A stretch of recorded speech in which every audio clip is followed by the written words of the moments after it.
8 wrong reasons for staying in a church that teaches false doctrine. Should you stay or should you go now? When God removes the scales of deception from your eyes, you may very well find yourself in a dilemma. The church that you love, attend, and where you were possibly even saved, teaches false doctrine.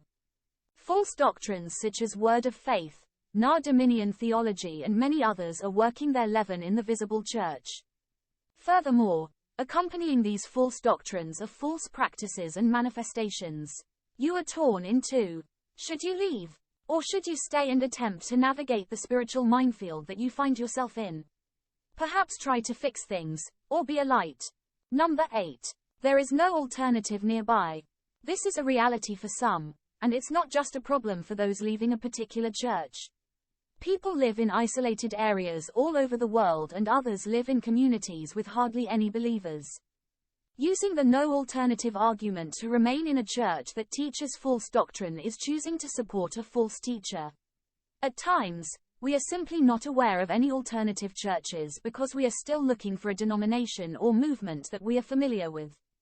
It may take a while to find a fellowship with good sound expository teaching and a body of believers that will encourage you in the faith. God has not forsaken you. You have forsaken false teaching. Keep that in mind if you find yourself in limbo as far as finding a fellowship is concerned. There are literally thousands of good online resources at our disposal.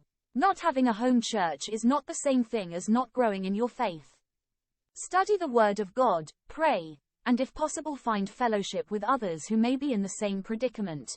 Not neglecting to meet together, as is the habit of some, but encouraging one another, and all the more as you see the day drawing near.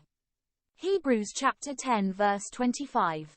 Why not try a simple house church in your own home?